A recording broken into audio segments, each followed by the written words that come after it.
Dr. Conrado é advogado, atua bastante na área de família, não sei se em outras áreas, mas a especialidade dele é a área de família, presidente do IBDFAM da seção do Rio Grande do Sul, presidente da Comissão Especial de Direito de Família e Sucessões da OAB-RS, pós-doutor em Direito pela Universidade de Santa Catarina, doutor em Serviço Social pela PUC do Rio Grande do Sul, mestre em Direito pela Unisc, com defesa realizada perante a Universidade degli Studi di Napoli, Frederico II, na Itália, professor do curso de Direito da Fundação do Ministério Público em Porto Alegre, autor de obras sobre direito de família, sucessões e mediação de conflitos. Doutor Conrado, mais uma vez, muito obrigado pela sua participação aqui no nosso evento. Boa tarde. Então tá bom. A gente fica bem feliz de poder fazer esse espaço de troca, até porque o desembargador Altoé foi protagonista de tudo que já se modificou a respeito da escuta de criança em juízo no Brasil. Daí a gente tem que dizer quando as pessoas estão presentes, porque muitas vezes santo de casa não faz milagre. Toda a regulamentação a respeito da matéria é por causa do protagonismo do trabalho que ele fez e já faz há muito tempo aqui dentro do tribunal. E eu fico muito feliz de poder fazer essa troca com vocês, até pelo fato de que, embora seja advogado atuante apenas em direito de família, eu sou de longa data um apaixonado pelo trabalho interdisciplinar. Muitos de vocês aqui, a gente já se encontrou em cursos de formação em mediação, ou seja, na minha etapa de doutoramento em serviço social na PUC, mas a verdade é que a gente precisa conciliar o discurso interdisciplinar com a prática interdisciplinar. Porque o discurso interdisciplinar ele vende muito bem. É muito fácil a gente falar que o direito está aberto à psicologia e ao serviço social e vice-versa. E quando na prática a gente sabe que nós temos dificuldades. Porque, afinal de contas, no momento em que cada um de nós se desafia a trabalhar em conjunto com as outras áreas, todo mundo sai da sua zona de conforto. E esse é o desafio da perícia no processo civil. Porque todos nos desafiamos a sair da zona de conforto. Porque, afinal de contas, cada uma de vocês que tem formação em psicologia, no momento que vem atuar como perita, vem fazer um trabalho diferente. E até como a própria professora Sônia hoje falou de manhã, que muitas vezes a formação originária nem preparou para isso, numa época em que a psicologia jurídica não era valorizada, não é mesmo, Sônia? Assim como o assistente social, também quando vem ao judiciário, também sai da sua zona de conforto, e todos nós, então, nos colocamos numa nova posição, e esse é um desafio conjunto. E esse momento eu tenho certeza que é um momento de troca, que cada um aqui, e conscientemente o desembargador Altoé escolheu pessoas de formações diferentes e locais de falas diferentes, justamente para a gente poder construir, e aqui o meu papel é alertar aquilo que já existe, e as nossas preocupações, tendo em vista a situação principalmente da criança. Porque o que é o natural? O natural é cada um de nós termos uma visão adultocêntrica do processo. Até porque reconhecer criança e adolescente como sujeito de direito é muito bonito no ECA, mas muitas vezes a gente não consegue efetivar isso nas nossas práticas profissionais. E, embora, é claro que a gente, e aqui todo mundo, vocês podem ver que cada um dos agentes que veio falar, falou que existem profissionais e profissionais, eu posso falar pela minha prática. Mas eu, no momento em que eu assumo um processo, eu aviso desde logo que eu não sou advogado nem do pai nem da mãe, eu sou advogado da criança. E tanto que eu e a minha sócia Denise, reiteradamente, a gente tem por hábito, a gente já coloca no próprio contrato, embora o nosso estatuto de ética da OAB permita, que o cliente, se não seguir as nossas orientações, a gente renuncia ao contrato. Então, aquelas de vocês que já interviram em processo que nós atuamos, já notaram que de uma hora para outra, talvez nós tenhamos renunciado ao mandato, mas tem um porquê. Porque seguramente esse cliente ou essa cliente não seguiu as nossas orientações. Mas, Conrado, tu como um profissional liberal, no momento em que vocês renunciam ao mandato, vocês estão abrindo mão de honorários, principalmente de honorários finais. Sim. E a gente faz isso com muita tranquilidade. Por quê? Nós fizemos um juramento ético de não colocar ninguém em situação de violência. E numa situação de disputa conjugal, o que a gente vê? É cada um dos genitores querendo usar o filho como um instrumento de batalha. E é isso que cada um de nós tem esse compromisso, qualquer que seja a sua área. E eu posso falar, quer na minha atuação como advogado, quer na minha atuação como professor da Faculdade do Ministério Público, que essa é a situação que pelo menos eu passo para os meus alunos. De que se a gente quer construir algo diferente, a gente tem que agir diferente.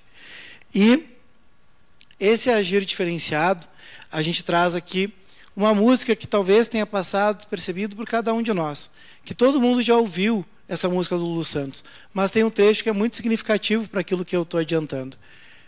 Eu não pedi para nascer, eu não nasci para perder, eu nem vou sobrar de vítima das circunstâncias. Eu estou plugado na vida, eu estou curando a ferida, às vezes eu me sinto uma mola encolhida. E veja que essa mola encolhida é que quando nós temos lá o filho alijado dos próprios pais. Tu tem lá cada um deles preocupado com seu interesse, principalmente com sua atitude de vingança e deixando o filho em segundo plano. E é essa situação que a gente vê nas varas de família. Porque ninguém morre de amor. A gente pode pensar que vai morrer. A gente sempre fala para o nosso cliente, quando ele recém se divorcia, que final de relacionamento é que nem ressaca. Quando a gente está se recuperando, a gente não pensa em beber de novo. E o cliente, quando ele está se divorciando, quando a gente termina um divórcio para alguém, a gente, quando vai entregar o mandado ali de averbação, ou já o divórcio averbado, a gente sempre diz a mesma frase, porque a gente sabe que vai escutar a mesma frase. A gente diz, olha, dona fulana, olha, seu fulano, agora o senhor está pronto para casar de novo. O que a pessoa diz? Eu, Deus o livre. Né? E tem alguns aí que a gente já está quase fazendo cartão fidelidade lá no escritório. Então, o que nós vemos? Que as pessoas, ninguém morre de amor. A gente pode, claro que dói, machuca, claro, mas nós adultos, a gente tem capacidade de resiliência. Agora, uma criança ou um adolescente não vai ter outra infância. Não vai ter a capacidade de voltar no tempo e passar e conseguir se recuperar de tudo aquilo que pôde vivenciar. Porque, afinal de contas, se a primeira experiência que essa criança teve com um relacionamento afetivo foi tão frustrante, foi tão penosa, por que ela vai fazer diferente? E mais, a gente sabe da compulsão à repetição. É bem possível que as escolhas afetivas dessa criança vão ser pautadas naquilo que ela presenciou em casa. Ou seja, talvez nós estamos estimulando aí relacionamentos doentios. Porque, afinal de contas, o vínculo jurídico processual, ele é um vínculo doentio. A dificuldade de um casal decidir a partilha, porque, veja, a partilha é uma operação matemática que a gente aprendeu no ensino fundamental. Mas por que as pessoas não conseguem resolver isso? Pelas questões emocionais. Daí substituem o vínculo afetivo pelo vínculo processual, que é uma forma patológica, mas ainda é permanecer vinculado. E é isso que nós acompanhamos. Nós todos somos espectadores de vínculos muito nocivos e patológicos, porque a manutenção do vínculo pelo processo é um vínculo patológico. Aqui eu trago uma frase de um professor português que é muito significativa. Claro que eu estou tirando aqui uma frase específica num livro desse professor português que diz assim: os magistrados são surdos por formação acadêmica. E não podia ser diferente, porque nossa carreira jurídica não agora é que começa a se abrir para o conhecimento interdisciplinar. E se os profissionais de carreira jurídica, e aí a gente pode incluir os advogados, os promotores e os juízes, não estão preparados para lidar com esse conhecimento, e nem tem que lidar, porque a sua função não é essa. Ele tem que se socorrer dos profissionais que têm formação própria e têm uma caminhada nesse sentido, aí a importância da perícia. E, claro que aqui eu vou trazer o contraponto também dos colegas que me antecederam. Eu vejo que o problema não é a banalização da perícia, o problema é a falta de estrutura para a perícia. Ou seja, o que nós precisaríamos é de mais concurso, de mais verba, para que isso pudesse acontecer.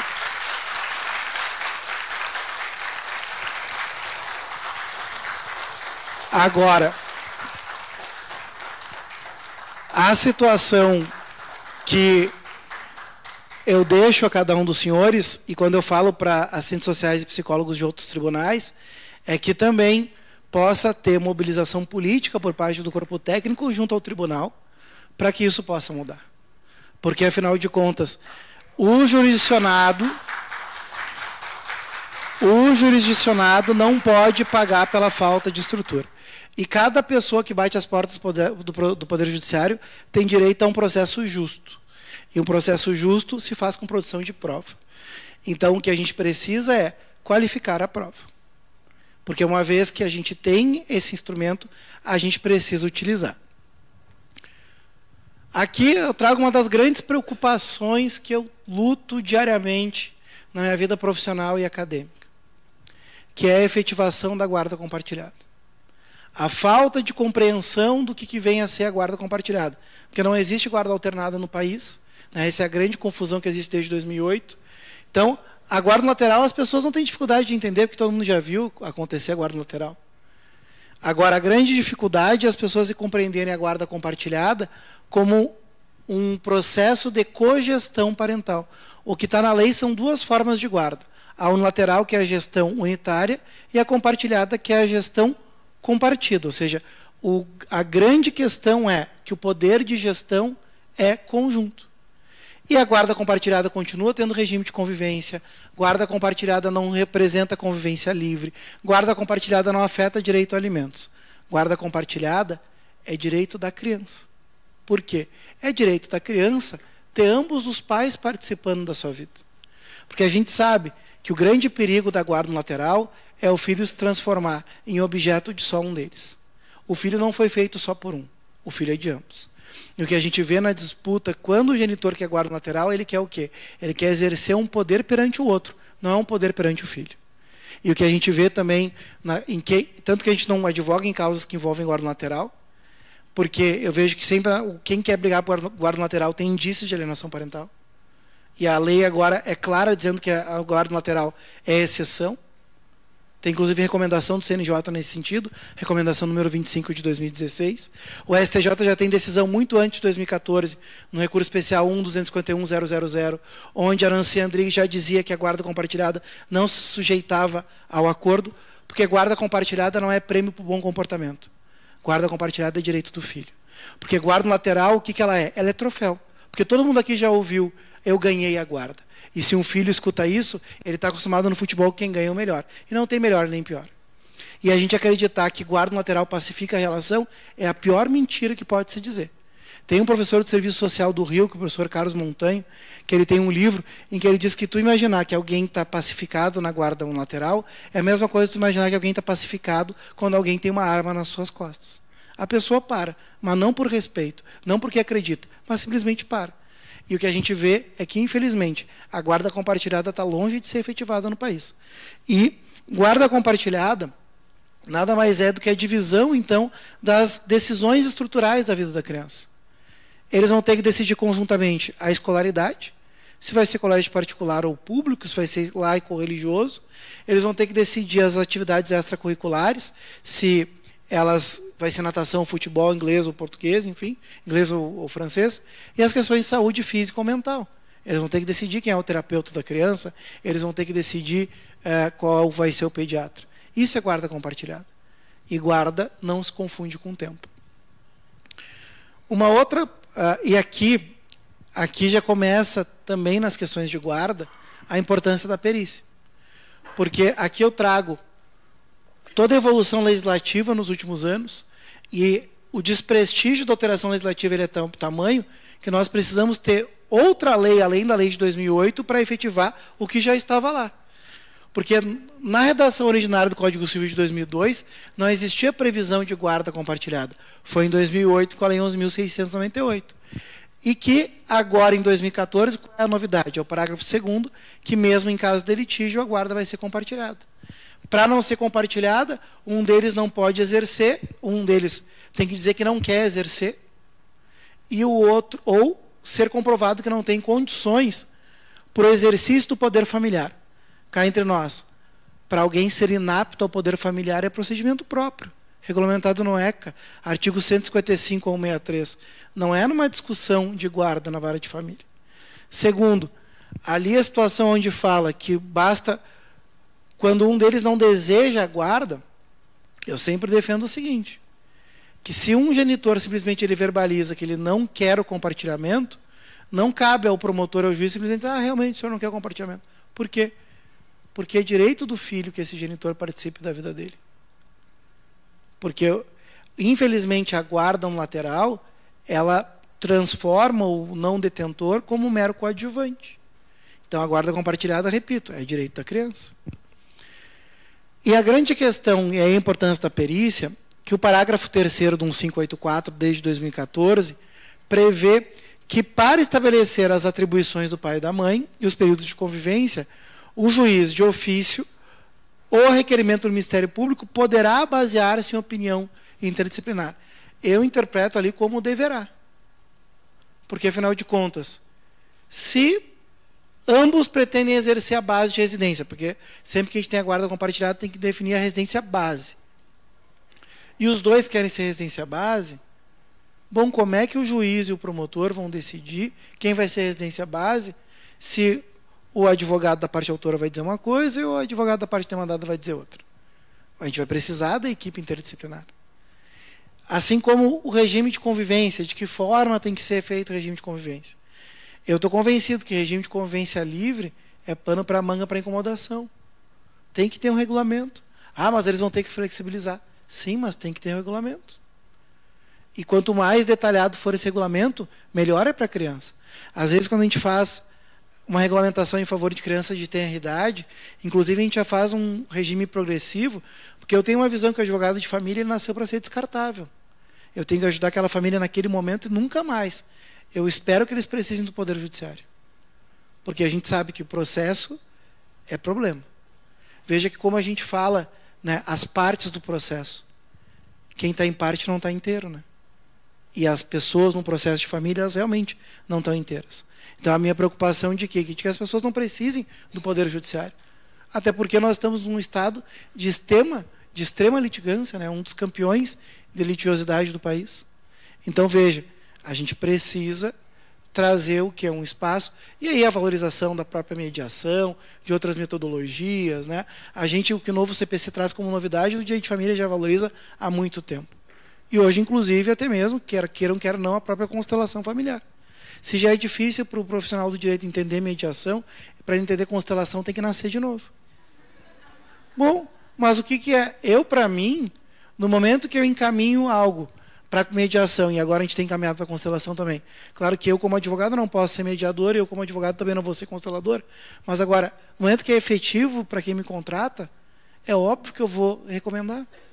Porque, afinal de contas, se as pessoas conseguem lidar com seus sentimentos, assim como a gente encaminha reiteradamente para a questão da terapia, e a gente encaminha por bem ou por mal, porque a gente fala da importância do atendimento terapêutico, só que nós estamos num país em que as pessoas não valorizam saúde mental. Né? Tu fala num grupo que não te conhece, tu faz terapia e já te olha meio torto. Assim, né? Então, as pessoas não valorizam saúde mental. A gente fala da importância. Daí a pessoa diz, não, olha, eu vou levar o meu guri, eu não preciso, porque eu tenho um amigo, eu tenho uma amiga. Daí a gente diz assim, bom, o senhor já andou de avião? Que lá no avião, a aeromoça, ela diz, em caso de emergência, primeiro coloque a máscara, depois ajude quem está perto. Por quê? Porque esse genitor ele precisa estar bem para ajudar o seu filho. Então a gente tenta convencer com esses argumentos. Quando a gente não consegue com esses argumentos, a gente diz assim, olha só, tudo bem, o senhor vai fazer terapia se quiser. Mas se o processo continuar litigioso, o juiz vai gostar de ver que o senhor está em atendimento terapêutico. Ah, é sério? Ah, então eu vou fazer. Né? Ou seja, por bem ou por mal, a gente acaba fazendo com que a pessoa faça o atendimento terapêutico, porque a gente sabe, porque caso contrário as pessoas vão querer fazer o quê? Transformar o processo num espaço terapêutico que não é. Então ali a gente precisa realmente ter a objetividade necessária, apesar que a gente sabe que em matéria de direito de família é muito difícil tu ter objetividade quando se está em sofrimento. Esse desenho, ele retrata o nosso dia a dia nas varas de família. E vejam que aqui quase todos os expositores falaram na palavra alienação parental. E veja que é muito recente a gente falar sobre isso no direito. Eu lembro um processo que eu tive em 2009, que quando eu aleguei isso, o juiz disse que isso era papo de psicólogo, isso era papo do IBDFAN, isso não era jurídico, enfim. E veio em 26 de agosto de 2010 a Lei 2.318. E a verdade é que todo o processo de dissolução de união estável de casamento tem algum grau de alienação parental. Sempre tem. Ainda que num quadro muito incipiente. Ah, Conrado, mas isso quer dizer que vai se transformar na síndrome? É claro que não. Isso quer dizer que necessariamente vai precisar de uma perícia todo o processo? Não necessariamente. Agora a questão é, alienação parental existe, que alienação parental não é uma questão de gênero. Eu me assusto um pouco alguns movimentos que querem trazer como se a alienação parental fosse contra algum gênero. Não. A alienação parental é uma legislação que vem proteger a criança. Veja que no artigo 3º da Lei 2.318 diz que a alienação parental constitui abuso moral. Ou seja, a alienação parental é para proteger as crianças. De quem? Dos próprios pais. E vamos pensar que isso é tão comum, essa intervenção no espaço privado, que cada um de nós aqui não pode, por exemplo, resolver dar educação em casa para o seu filho. Ah, mas eu não concordo com a educação. Artigo 55 do ECA. Tu vai ter que botar no ensino regular. Por quê? Porque lá, inclusive a STF julgou no ano passado essa questão de um precedente oriundo de Canela, dizendo realmente, quando não mudar a lei, é obrigado ao ensino regular para proteger essa criança. Para garantir que o artigo 16 fala do direito de liberdade, e no direito de liberdade tem lá o direito de convivência comunitária. Como é que se faz convivência comunitária? É com a matrícula na rede regular. E com essa matrícula na rede regular, a gente está protegendo a criança porque dos próprios abusos que podem acontecer dentro de casa. Assim como toda resistência teve a Lei 13.010, que inseriu no ECA o artigo 18A. Na origem chamada de lei da palmada. Daí ninguém queria aprovar a lei. Bastou ter o caso Bernardo e todo mundo, não, a gente tem que fazer alguma coisa, gente. Daí aprovaram, hoje nós temos 18A no ECA, que não permite nenhum tipo de violência contra a criança. Por quê? Porque a gente não pode banalizar a violência. Se a gente for pensar que as meninas chinesas durante séculos, né, considerando que lá o padrão de beleza era ter pé pequeno, elas tinham os pés quebrados e eram colocadas num sapato de madeira, era a naturalização da violência. A gente foi criado, cada um de nós aqui, dizendo, é de pequeno que se torce pepino. Gente, ninguém aprende com violência. Então, nós estamos aí numa geração de transição que espera-se que não tenha sido educada com a violência. Então, a gente está acostumado nessa questão de intervenção no espaço privado, por quê? Para a proteção da criança. Assim como a vacinação e outros exemplos. Então, o que a gente precisa entender é que todos nós, de qualquer que for a carreira, a gente tem uma lógica de proteção dessas crianças. E a lei da alienação parental é para proteger a criança. Bom, Conrado, mas como é que eu vou identificar efetivamente a alienação parental? O artigo 5º da lei fala na questão da perícia, e lá ela chama, né, como biopsicossocial. Bom, sem perícia, eu tenho meros indícios de que houve alienação parental. Mas eu não tenho a certeza de que houve alienação parental. Ou seja, essa perícia, que pela lei da alienação parental tinha que ser realizada com urgência, é que vai determinar o juízo, com intervenção do MP, se aquela situação é de alienação ou não, para aplicar as medidas lá do artigo 6º da lei da alienação parental. Multa, alteração de base de residência, ampliação do regime de convivência e assim por diante. Agora, uma preocupação que eu divido com vocês com dados do CNJ desse ano, quanto à taxa de congestionamento nas varas exclusivas por competência. Veja que dados agora de março desse ano do CNJ, as varas de família têm 63% de taxa de congestionamento. E o processo de família, vocês bem sabem, tu está lidando com urgência. O tempo do processo para nós, profissionais, é diferente do tempo do processo para quem está envolvido nele. Para a nossa realidade, demorar 2 semanas para o processo sair de um setor e para outro, tá tudo bem, é natural que isso aconteça. Mas para essa família são 2 semanas sem dormir.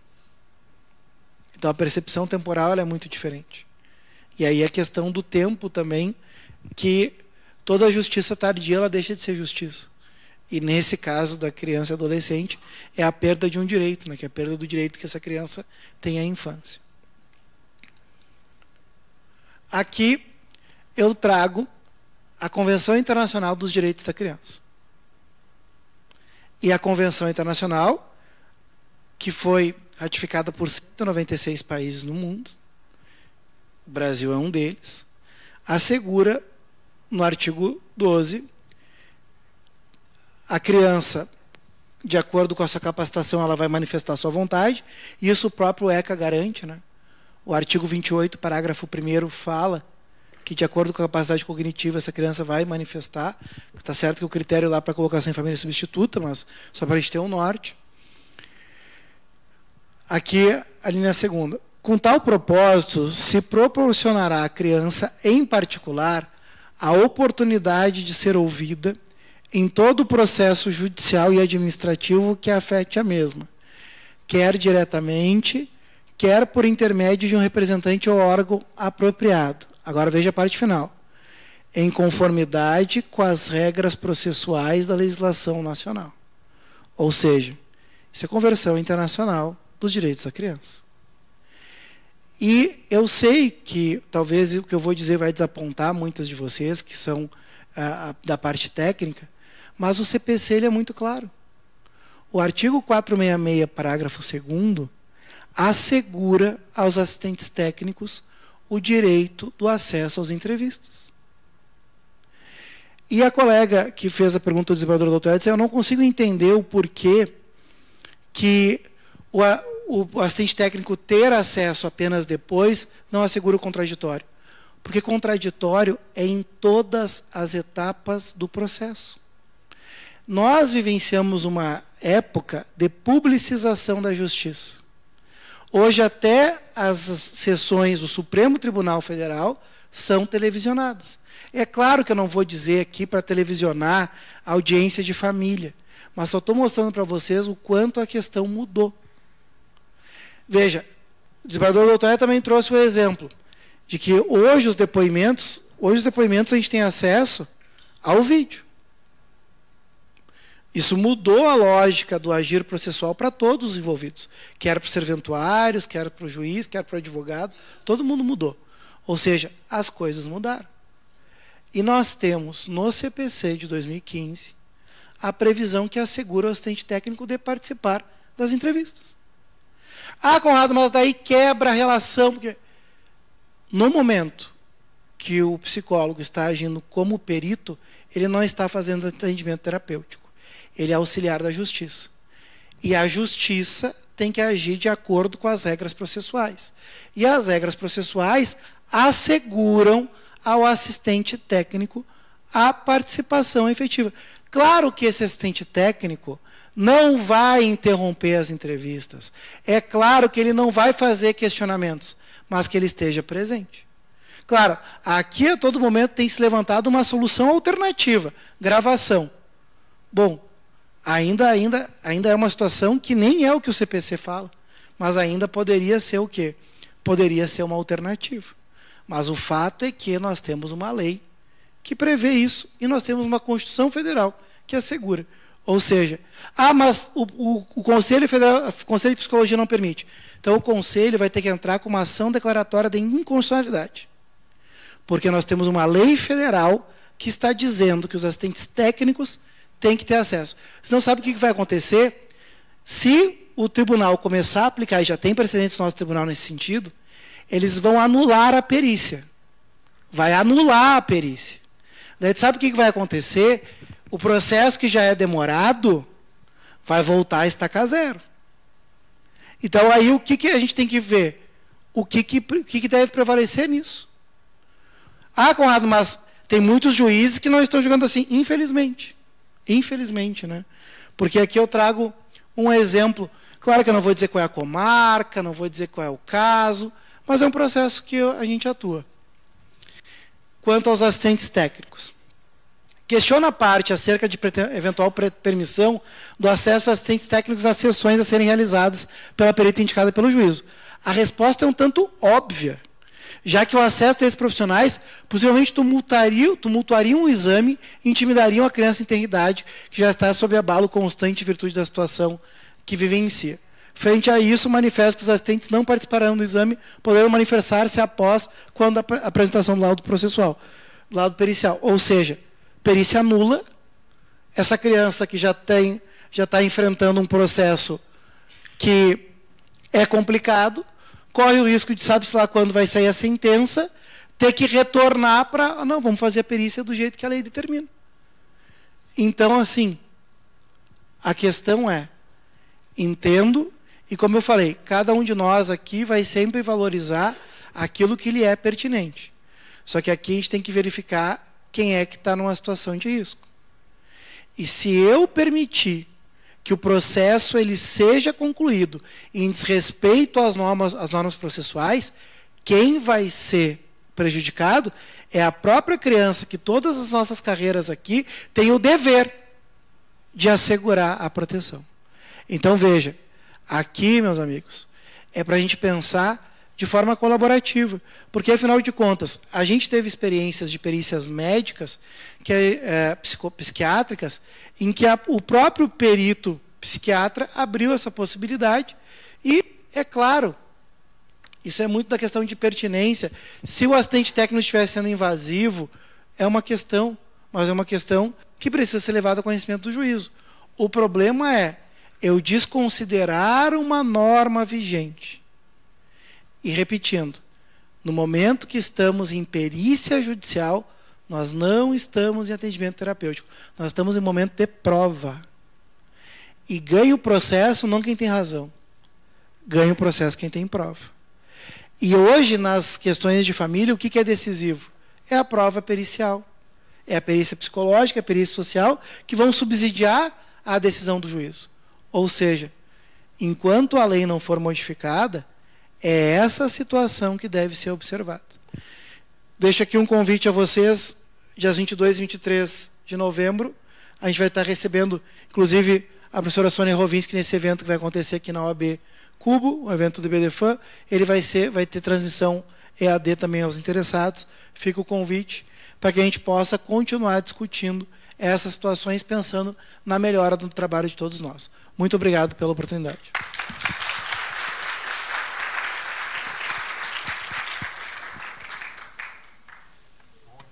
Então, vamos dar seguimento. A Alexandra pode colher 2 a 3 perguntas por escrito. Dr. Conrado, só para, assim, todas as comarcas do estado do Rio Grande do Sul, as 153, têm sala de depoimento especial. A entrevista pode ser acompanhada se for determinado. Tecnicamente, nós já estamos com essa possibilidade, né? Então, vocês viram que hoje nós estamos convergindo, nós queremos criar algo para melhorar a situação. Eu acho muito propositivo essa conversa, porque antigamente a gente só atirava pedra nos outros, o outro é errado, eu que sou bom, eu sou maravilhoso. Todos nós temos... Não, e é claro... Eu acho que aqui, ó. Tá ligado. É claro que a gente tem que sempre valorizar o saber alheio, né? E aqui o trabalho interdisciplinar, como eu falei, tem esse desafio. Só que o grande medo que eu divido com cada um de vocês é no momento em que a gente começar a ter um maior número de sentenças anuladas porque a perícia não foi realizada da forma como o CPC manda.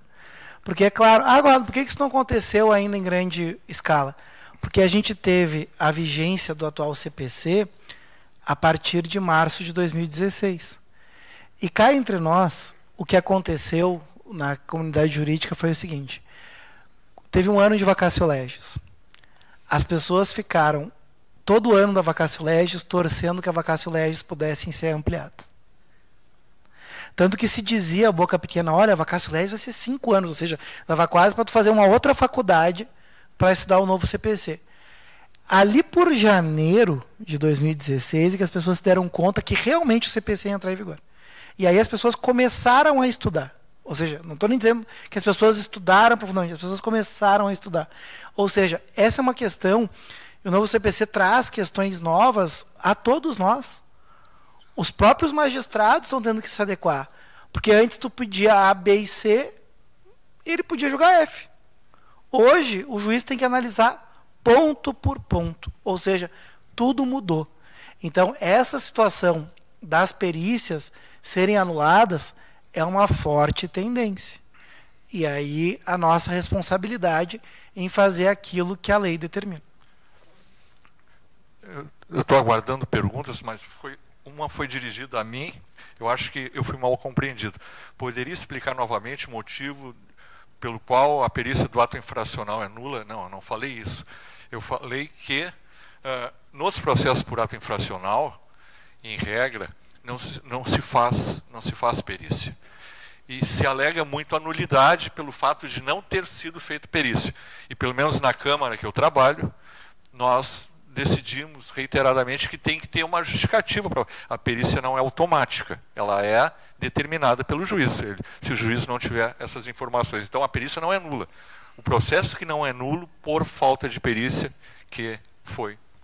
Eu só quero trazer um dado importante sobre aquela decisão que eu projetei para vocês, que a perita concordou com a participação dos assistentes técnicos. A perita ali concordou. Quem não concordou foi a juíza e a promotora.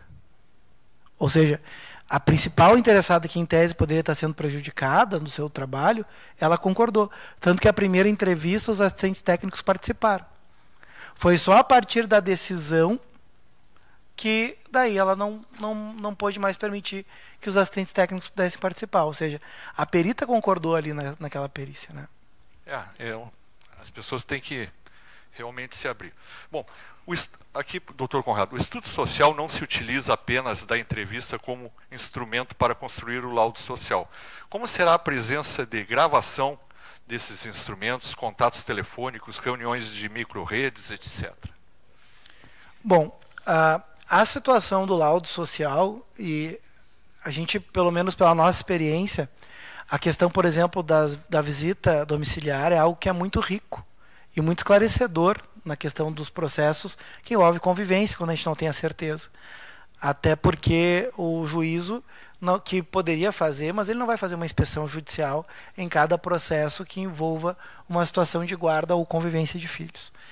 E, é claro, eu vejo, e até, como falei no início, eu sou muito simpático ao serviço social, eu tenho uma dívida com o serviço social, porque hoje muito do que eu sou enquanto advogado eu devo ao serviço social. Eu estudei mediação lá em 2004, 2005 por causa de uma assistente social que foi do judiciário, que foi a Rosemary Sivold, que fez um trabalho espetacular de mediação no Rio Grande do Sul, quando ainda não se falava em mediação. E por isso que eu fiz meu doutoramento no serviço social e sei da riqueza dos trabalhos que os assistentes sociais têm a fazer nos processos de família. E por mais, e aqui está a Denise Bruno, né, que também foi uma assistente social de referência, que aqui no próprio tribunal, né, Denise, se fez um projeto de mediação em segundo grau inédito no país, que foi a Denise Bruno que montou. E a situação toda da participação do assistente técnico é colaborativa. Ou seja, na própria visita domiciliar ou nas entrevistas com os genitores, a questão ali é de um partícipe totalmente passivo. O que... Conrado, mas como é que vai ser se precisar filmar? Gente, essa filmagem está sendo proposta como uma via alternativa, mas veja que não é isso que o CPC traz. Então, toda a questão passa também por uma questão de capacitação, e aí a professora Sônia falou hoje pela manhã sobre isso, que assim como os profissionais que são concursados do judiciário vão ter que se capacitar, isso tem também, e já existe, né, um nicho de mercado para que os assistentes sociais, os psicólogos, se capacitem em como ser assistente técnico nos processos judiciais. E cá entre nós, infelizmente, a gente sabe que não é todo cliente que tem condições de pagar os honorários do assistente técnico. O mundo ideal seria que todo mundo que bate a porta do meu escritório, ele pudesse ter condições de contratar assistente técnico. Mas a gente sabe que não é a realidade. Então, a grande verdade que a gente está discutindo aqui não é nem... Olha, eu não tenho dados quantitativos, não vou chutar, mas pela nossa experiência a gente vê que a regra é as pessoas não terem assistente técnico. E cá entre nós, até por desconhecimento dos colegas advogados. E digo isso com segurança porque a gente constantemente é consultado em processo que está indo para o segundo grau ou que está em fase de sentença e o colega advogado vem com um processo assim, desesperado, chega no escritório e a gente pergunta assim, vem cá, vocês nomearam assistente técnico aqui nesse processo? Ele, hã? A gente não foi intimado, ou seja, esse colega esqueceu o artigo 465 do CPC, que dá o prazo ali de 15 dias para a gente nomear assistente técnico. Então, assim, não faz parte ainda da cultura. Então, respondendo à pergunta da colega, o trabalho do assistente técnico, e aqui vejo no auditório profissionais competentes, que já vimos o trabalho como um assistente técnico, como um perito, quer em questões de serviço social, quer em situações de psicologia, a gente sabe que tudo é uma questão de ajuste. Tudo é uma questão de ajuste. Só peço uma coisa para cada uma de vocês e para cada um de vocês. Tenham coragem. Porque é muito frustrante quando o processo ele vai para a perícia social, para a perícia psicológica, e o perito ele não se manifesta. E às vezes eu vejo que não se manifesta de uma forma mais incisiva, porque ele sabe que o que ele está escrevendo vai ser levado em consideração na sentença. Não tenham medo. Se alguém naquele processo tem condições de dar subsídio para uma sentença para proteger essa criança, são vocês. Vocês é que têm esse conhecimento em todo o corpo do judiciário. Então, finalizando, se não, o senhor já respondeu parte, se não ocorre a presença de assistente técnico em todos os processos, e é na minoria, os da Defensoria Pública nunca tem assistente técnico. Não seria necessário gravar todos? Não seria necessário gravar todos. Há outros meios de se garantir a transparência e o contraditório, como qualificar o profissional. Acho que não tem dúvida. Na verdade, e até aqui já levantando uma possibilidade, né? A gente sabe das dificuldades estruturais, pelo menos que se grave aqueles que tenham assistentes técnicos nomeados, porque aí tu vai conseguir fazer uma contraprova. Porque, afinal de contas, eu, embora doutor em serviço social, não sou assistente social, eu jamais vou fazer quesitos ou vou estar contrapondo o laudo de alguém que tem inscrição no conselho, assim como uma perícia psicológica. Sou um apaixonado, sim, mas tu é um apaixonado, mas tu é advogado. Ou seja, cada um com o seu cada qual.